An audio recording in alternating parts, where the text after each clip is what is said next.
Welcome to National Headlines. Like always, let's start with Times of India. Biparjoy, 3 dead as rain, high winds hit Saurashtra. Lakhs of people in coastal Saurashtra and Kutch were staring at a grim fortnight ahead as cyclone Biparjoy barreled towards Gujarat, packing devastating winds and heavy downpours, with the expected landfall near the fishing port of Jakhau on 15th June. 3 people, including 2 kids, died as the region began to feel the effects with fierce winds uprooting trees.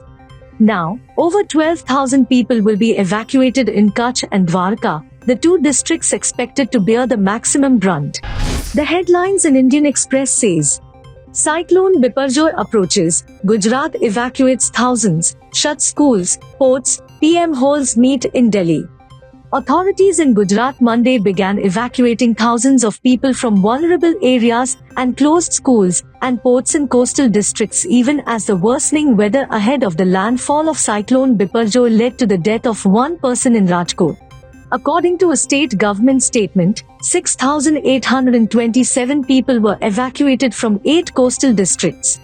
The Hindu headlines reads, Former Twitter CEO Jack Dorsey alleges pressure from Indian government during farmers' protest, Centre terms it outright lie.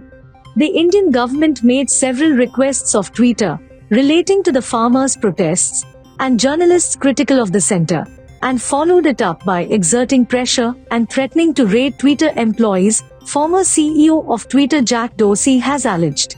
The centre in response has called these allegations an outright lie, adding that under Mr.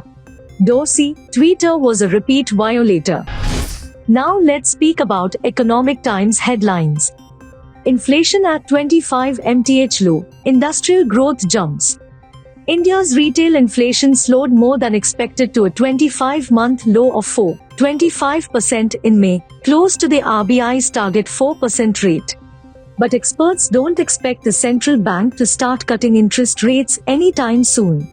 Simultaneously released data showed the Index of Industrial Production, IIP, rode a manufacturing rebound to notch up 4.2% growth in April, rising from a 5-month low of 1.7% in the preceding month.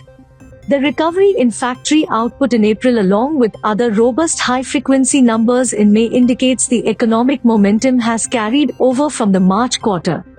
Gross domestic product, GDP, grew 6.1% in that quarter from a year earlier, lifting FY23 growth to better than expected 7.2%.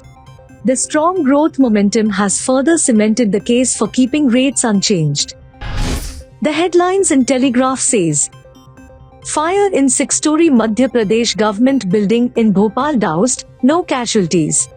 A massive fire that broke out at Bhopal's Satpura Bhavan, which houses offices of various departments of the Madhya Pradesh government, on Monday is fully doused, an official said on Tuesday. Finally, Hindustan Times headline says, Development core issue for Global South, Modi at G20. A G20 development ministers meeting on Monday was unable to agree on a consensus outcome document because of differences over the Ukraine crisis, even as Prime Minister Narendra Modi sought collective action to implement the Sustainable Development Goals, SDGs, and to ensure no one is left behind. That's it for the day. For more such news and updates, subscribe to HW News English.